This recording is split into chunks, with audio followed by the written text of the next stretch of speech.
So in this Swift Kon-Tiki motorhome, we have a Thetford oven arrangement.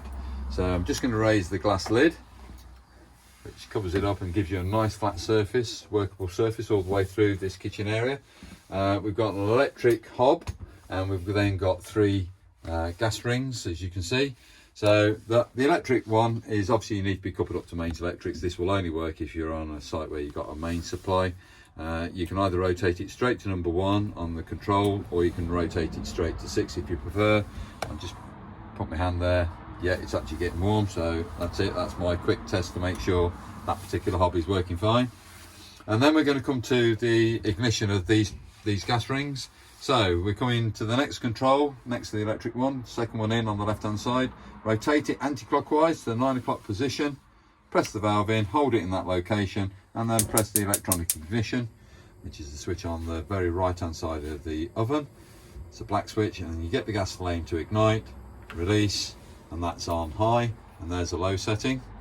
And if I do these two at the same time, so I'm coming now to the two right hand valves, turn them anti-clockwise to the 9 o'clock location, press them in, press the valves in, gas comes through, ignition takes place, release, load them onto different settings should you wish to. So very quickly on that one, the grill and the oven, we've got the two central controls for. So the one on the left hand side is for the grill, where the one on the right hand side with numbers going all the way around to 260 degrees is obviously going to be the oven. But let's rotate that one again. So anti-clockwise to the 9 o'clock location again, press the valve in, press the electronic ignition, and the flame has ignited. I can see it in the base, and you might see it also in the flame, but just hold it there for a few more seconds and then release. And then you've also got a low setting and a high setting.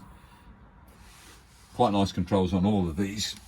And when we come to the oven, I'm going to just remove this particular item. We obviously don't want plastics in there when it ignites. So this being a brand new motorhome I'm demonstrating, is still got some furniture and items that should be removed. So I'll just take those two little rubber bungs off as well. So you're going to turn this valve, the one on the right hand side centrally, to its maximum location, which is 260 degrees. Press the valve in, press the electronic ignition, and again the way the flame goes, and release, it's on.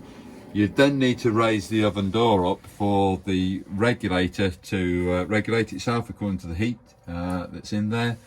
So if I wanted Regulo 6 on old school, that's 200 degrees, so I'm told, or I believe it to be. So you set that to 200 degrees, this warms up then to that setting accordingly.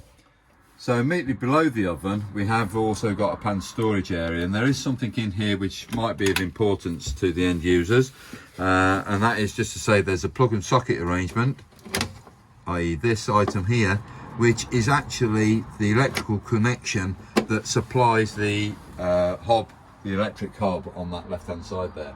So if that plug and socket isn't in contact with one another, i.e. the plug's located in the socket, that electric ring is not going to work.